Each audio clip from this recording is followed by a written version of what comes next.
Hello students, good morning. Welcome to my channel. आज 11 में introduction to bookkeeping and accountancy ये topic में हमें बेसिक ऑफ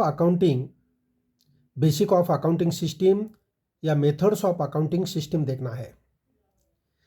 अकाउंटिंग सिस्टम का methods कितना है। बेसिस ऑफ अकाउंटिंग के बेसिस हमारे 3 है। There are mainly 3 bases or 3 methods of accounting in common uses. Namely, there are mainly 3 bases or 3 methods. Mainly कितने मेथड्स है? 3 मेथड्स है। अकाउंटिंग लिखने के मेथड्स कितने हैं? 3। There are mainly 3 bases or methods of accounting in common uses. Namely, पहला हमारा method है कैश बेसिस, दूसरा है एक्रूअल और इसका दूसरा नाम है मर्केंटाइल बेसिस। पहला है कैश बेसिस, दूसरा है एक्रूअल और मर्केंटाइल बेसिस, और तीसरा दिया है मिक्स्ड और हाइब्रिड बेसिस। तीसरा कौन सा है? मिक्स्ड और हाइब्रिड बेसिस। तो पहला देखते हैं कैश बेसिस। कैश बेसिस में क्या दिया है देखो। कैश बेसिस में अकाउंटिंग सिस्टम कैसी होती है? Under the cash basis of accounting actual cash receipts and actual cash payments are recorded. Cash basis में सिर्फ क्या रिकॉर्ड किया जाता है? किसका अकाउंटिंग किया जाता है? एक्चुअल कैश रिसीट का और एक्चुअल कैश पेमेंट का रिकॉर्डिंग किया जाता है। जो क्रेडिट पर ट्रांजैक्शन है, ये क्रेडिट ट्रांजैक्शन ये मेथड में रिकॉर्ड नहीं किए जाते। Under the cash basis of accounting only actual cash receipts and cash payments are recorded. Only cash receipts और कैश पेमेंट्स इसमें रिकॉर्ड किया जाता है। इन दिस बेसिस, ये बेसिस में क्या किया जाता है? Revenue is recognised when cash is received. जब हमारे बिजनेस में कैश मिलती है उसी टाइम रिवेन्यू जनरेट होता है। जो ट्रांजैक्शन से हमें कैश मिलती है उसी टाइम ये मेथड में क्या होता है? रिवेन्यू जनरेट होता है। और expenses are recognised when cash is paid. जब कैश पे किया जाता है, जो ट्रांजैक्शन से कैश पेड की जाती है उसी समय हमारा एक्सपेंसेस क्या होता है? रिकॉग्नाइज होता है, जनरेट हो जाता है। मीन्स हमें ये मेथड में क्या लेना है? Only income received, cash received, income received और any expenses paid. Any income received and any income expenses paid, ये सिर्फ हमें ये कैश बेसिस में लेना पड़ता है। एनी इनकम रिसीव्ड और एनी एक्सपेंसेस पेड ये सिर्फ ये मेथड में लेते हैं। सच ए मेथड ऑफ अकाउंटिंग, ये अकाउंटिंग मेथड में क्या किया जाता है? Only cash receipts and cash payments लिया जाता है। मगर ये कैश रिसीट पैसा जो है लास्ट ईयर का मिला हो या लास्ट ईयर का पेमेंट किया हो या नेक्स्ट ईयर का पे किया हो या नेक्स्ट ईयर का मिला हो, कुछ देना लेना नहीं है। सिर्फ हमें क्या देखना है? ये ड्यूरिंग द पीरियड, ये जो पीरियड हमारा अकाउंटिंग का पीरियड जो है 1 साल का पीरियड या जो पीरियड फिक्स किया है वो पीरियड में एक्चुअल कैश रिसीट कितनी है, ये एक्चुअल कैश रिसीट हमारी रेवेन्यू होती है और एक्चुअल कैश पेमेंट जो है यह हमारा क्या होता है? एक्सपेंस होता है। जो पैसा बिजनेस में आता है यह हमारा रेवेन्यू जनरेट करता है, रेवेन्यू रिकॉग्नाइज करता है, और जो पैसा हमारे बिजनेस से बाहर जाता है वो हमारा एक्सपेंस क्या करता है? रिकॉग्नाइज करता है, जनरेट करता है। तो ये मेथड में क्या किया जाता है? Only cash transactions are recorded in cash basis method. Only cash transactions are recorded, credit transaction record किए जाते नहीं है। तो जो फॉर एग्जांपल देखते हैं कि सपोज सेल्स है,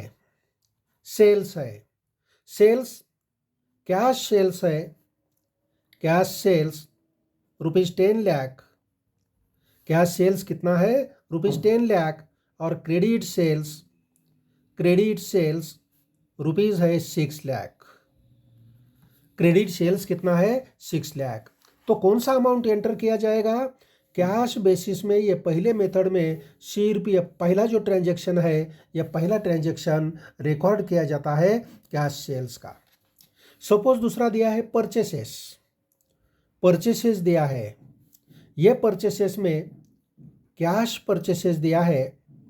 कैश परचेसेस अमाउंट है 8 लाख और क्रेडिट परचेसेस दिया है। क्रेडिट परचेसेस के अमाउंट दिया है 3 लाख। तो ये मेथड में सिर्फ ये कैश परचेसेस रिकॉर्ड की जाती है। कैश परचेसेस क्या किया जाता है रिकॉर्ड किया जाता है। ये जो सेल होता है, ये सेल क्या करता है रेवेन्यू जनरेट करता है। ये कैश सेल से ये कैश बेसिस में रेवेन्यू जनरेट होता है और कैश परचेस से हमारा एक्सपेंस जनरेट होता है। ये एक्सपेंसेस कैश बेसिस में लेते हैं। एक्सपेंसेस इनकम के रिलेटेड रेंट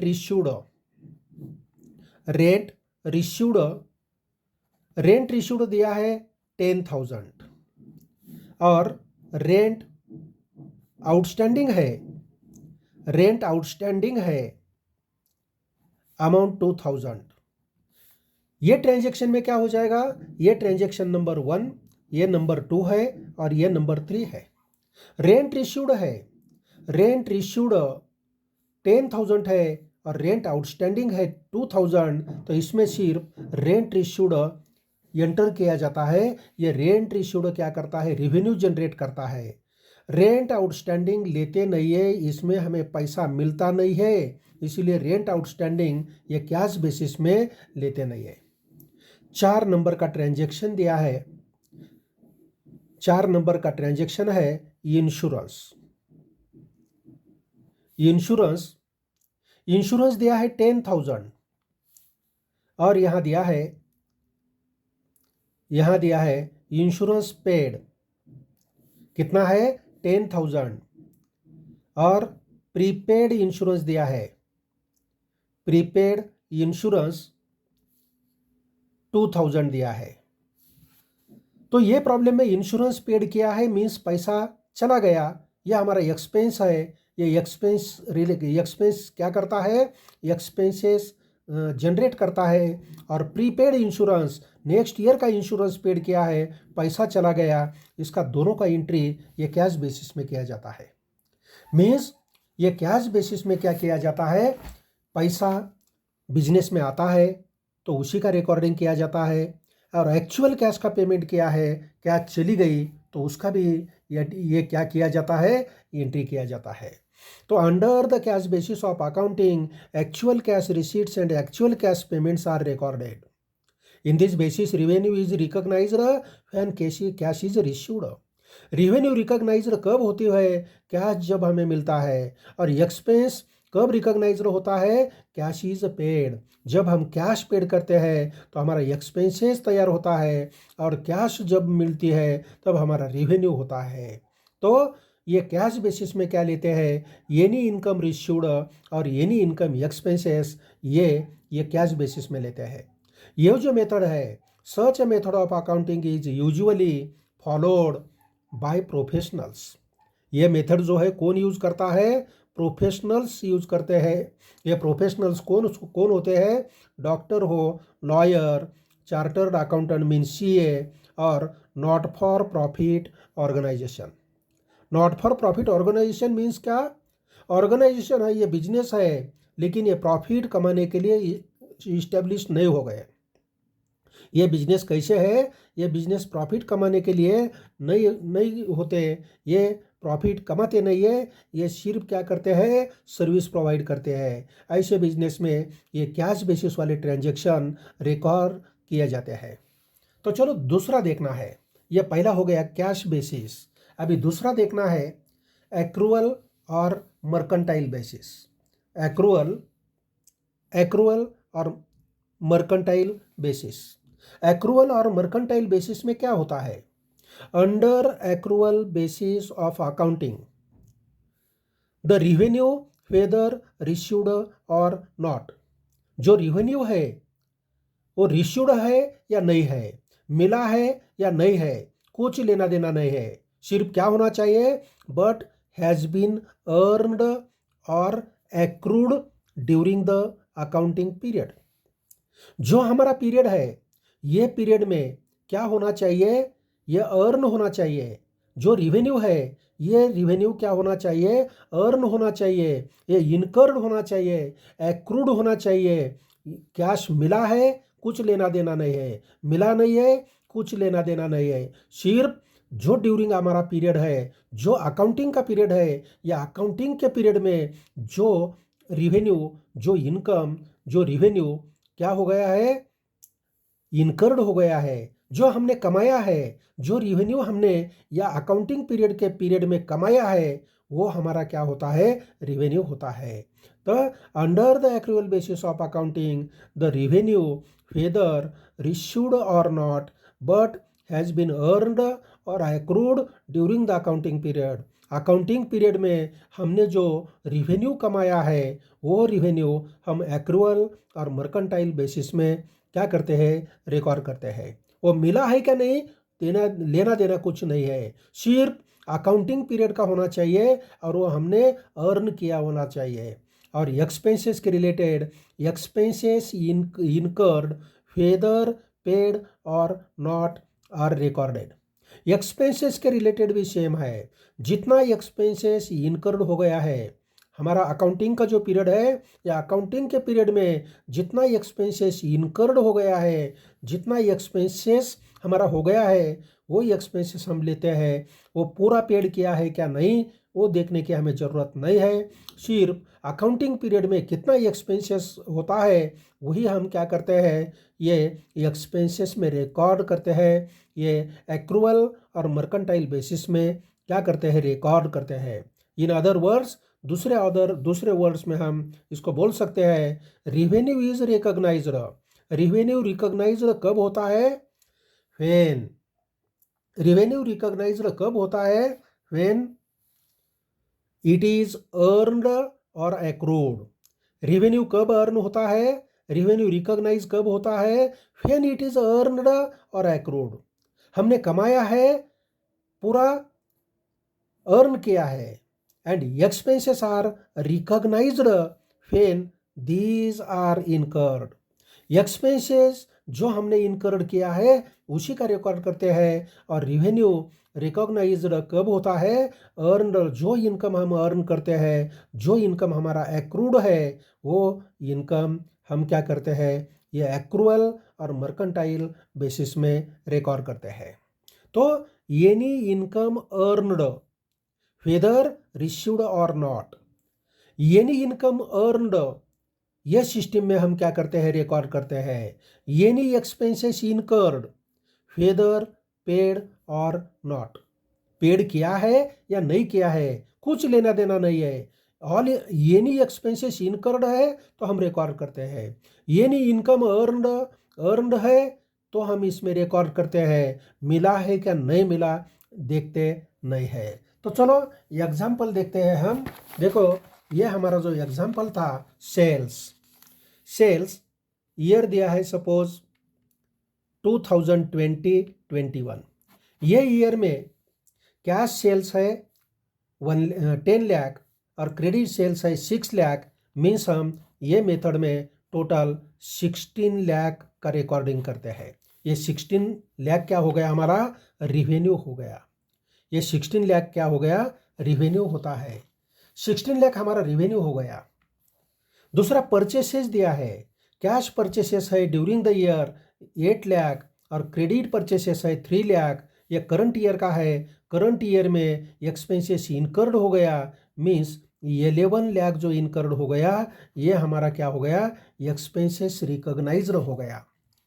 इसके बाद रेंट रिश्यूड है और रेंट आउटस्टैंडिंग है। तो टोटल ये ड्यूरिंग अकाउंटिंग पीरियड में 12,000 क्या है, ये 12,000 हमारा इनकम है। ये 12,000 इनकम क्या करता है, ये रिवेन्यू जनरेट करता है। ये हो गया रिवेन्यू, ये हो गया एक्सपेंस। और इंश्योरेंस पेड क्या है, हमने 10,000, और ये प्रीपेड इंश्योरेंस है, ये इंश्योरेंस नहीं लिया जाता। Insurance paid during the year insurance paid during the period, ये जो इंश्योरेंस है ये इंश्योरेंस सिर्फ आएगा, ये इंश्योरेंस हम लेते हैं। Insurance paid during the year, ये एक्सपेंसेस है, ये एक्सपेंसेस में आएगा, एक्सपेंस में ये आएगा। तो ये एक्रूअल और मर्केंटाइल जो बेसिस है, इसमें हम क्या करते हैं, सिर्फ करंट ईयर का, जो करंट ईयर में जितना रिवेन्यू क्या हो गया, करंट ईयर में जितना रिवेन्यू अर्न हो गया, एक्रूड हो गया, उसी का पोस्टिंग करते हैं, उसी का रिकॉर्डिंग करते हैं। और एक्सपेंसेस के रिलेटेड एक्सपेंसेस कौन से लेते हैं, जितना ड्यूरिंग द अकाउंटिंग पीरियड में एक्सपेंसेस क्या हो गया, इनकर्ड हो गया, वही लेते हैं। जितना हमने कमाया है, करंट ईयर में जितना रिवेन्यू कमाया है, उसी का एक्रूअल मेथड में, मर्केंटाइल मेथड में एंट्री करते हैं। और एक्सपेंसेस जितना हमने करंट ईयर में किया है उसी का लेते हैं। पेड कितना किया, देना कितना है, कुछ लेना देना नहीं है। इसके बाद तीसरा मेथड दिया है मिक्स्ड, और इसको दूसरा नाम है हाइब्रिड मेथड। मिक्स्ड मेथड और हाइब्रिड मेथड। तो मिक्स्ड मेथड में क्या होता है, ये पहले जो दो मेथड दिए हैं, ये दोनों का कॉम्बिनेशन है। कैश बेसिस और एक्रूअल और मर्केंटाइल बेसिस, ये दोनों का कॉम्बिनेशन दिया है ये मिक्स्ड मेथड में। मिक्स्ड और हाइब्रिड बेसिस में क्या दिया है, ऊपर के दोनों मेथड का कॉम्बिनेशन दिया है। It is a combination of cash basis और एक्रूअल बेसिस ऑफ अकाउंटिंग का क्या है, कॉम्बिनेशन है। दोनों मेथड मिक्स है। Under mixed basis of accounting, under mixed basis of accounting, इसमें क्या किया जाता है, कैश बेसिस और एक्रूअल बेसिस दोनों फॉलो किया जाते हैं। It is the combination of cash basis and accrual basis of accounting. Cash basis और एक्रूअल बेसिस, ये दोनों बेसिस का अकाउंटिंग क्या कैसा है, कॉम्बिनेशन है। कैश बेसिस भी यूज किया जाता है और एक्रूअल बेसिस भी ये अकाउंटिंग मेथड में यूज किया जाता है। Under mixed basis of accounting, इसे बोलते हैं मिक्स्ड बेसिस। इसीलिए कैश बेसिस और एक्रूअल बेसिस, ये दोनों का कॉम्बिनेशन ये मेथड में है, इसीलिए ये मेथड को बोलते हैं मिक्स्ड बेसिस। ये मिक्स्ड बेसिस है अकाउंटिंग का। इसमें कैश बेसिस और एक्रूअल बेसिस दोनों फॉलो किया जाता है। Revenues and assets are generally recorded on cash basis. Cash basis भी फॉलो किया जाता है इसमें। तो कैश बेसिस कैसे फॉलो किया जाता है, जो रिवेन्यू हमें मिलता है और जो एसेट्स है, रिवेन्यूज एंड एसेट्स, ये कैश बेसिस में रिकॉर्ड किए जाते हैं। और where expenses are generally taken on accrual basis. Expenses accrual basis पर रिकॉर्ड किए जाते हैं और रिवेन्यू एंड एसेट जो है ये कैश बेसिस पर एक्रूअल किए जाते हैं, कैश बेसिस पर रिकॉर्ड किए जाते हैं। तो देखो, रिवेन्यूज एंड एसेट्स ये कैश बेसिस पर रिकॉर्ड किए जाते हैं और एक्सपेंसेस जो है, एक्सपेंसेस एक्रूअल बेसिस पर रिकॉर्ड किए जाते हैं। इसीलिए ये दोनों मेथड का कॉम्बिनेशन ये मिक्स्ड मेथड में है, हाइब्रिड मेथड में है। कैश बेसिस भी यूज किया जाता है, रिवेन्यूज एंड एसेट के लिए कैश बेसिस यूज किया जाता है, और एक्सपेंसेस के लिए एक्रूअल बेसिस यूज किया जाता है। इसीलिए ये मेथड को बोलते हैं ये मेथड को बोलते हैं मिक्स्ड बेसिस और हाइब्रिड बेसिस। तो समझ गया, ये दोनों में क्या है, दोनों मेथड यूज किया जाता है। रिवेन्यूज और एसेट के लिए कैश बेसिस यूज किया जाता है और एक्सपेंसेस के लिए एक्रूअल बेसिस यूज किया जाता है। ये जो मेथड है, ये मेथड लॉ ऑफ इंडिया ने एक्सेप्ट किया नहीं है, इसके ऊपर बंधन है, इसके ऊपर प्रतिबंध है। ये मेथड अकाउंटिंग बेसिस में अकाउंटिंग करते समय यूज नहीं की जाती, इसके ऊपर क्या है, रिस्ट्रिक्शन है। तो ये हो गया हमारा basis of method, basis of accounting system या मेथड्स ऑफ अकाउंटिंग सिस्टम। कौन से बेसिस है, कौन से बेसिस ऑफ अकाउंटिंग है, कौन से मेथड्स ऑफ अकाउंटिंग है। पहला है कैश बेसिस, दूसरा है एक्रूअल और मर्केंटाइल बेसिस, और तीसरा कौन सा है, मिक्स्ड और हाइब्रिड बेसिस। कैश बेसिस में सिर्फ कैश ट्रांजैक्शन रिकॉर्ड किए जाते हैं। कैश बेसिस में क्या होता है, हमारे अकाउंटिंग के पीरियड में जो कैश के ट्रांजैक्शन हो गए हैं, जितना कैश मिला है उसी का रेवेन्यू होता है, और जितना कैश पेड किया है वो हमारे एक्सपेंसेस होते हैं। और दूसरा जो मेथड है एक्रूअल और मर्केंटाइल, इसमें क्या किया जाता है, ड्यूरिंग द अकाउंटिंग पीरियड में जितना रेवेन्यू हमने अर्न किया है, इनकर्ड किया है, वो हम रिकॉर्ड करते हैं, और जितने एक्सपेंसेस इनकर्ड किए हैं उसी का रिकॉर्डिंग करते हैं। और तीसरा जो मेथड है मिक्स्ड और हाइब्रिड मेथड, ये दोनों में कैश बेसिस और जो क्या एक्रूअल बेसिस है, ये दोनों का कॉम्बिनेशन है। रेवेन्यू और एसेट्स रिकॉर्डिंग करने के लिए कैश बेसिस यूज किया जाता है, और एक्सपेंसेस रिकॉर्डिंग करने के लिए एक्रूअल बेसिस यूज किया जाता है। ये हो गया हमारा बेसिस ऑफ अकाउंटिंग और methods of accounting. Okay student, bye, thank you, यहाँ रुकते हैं।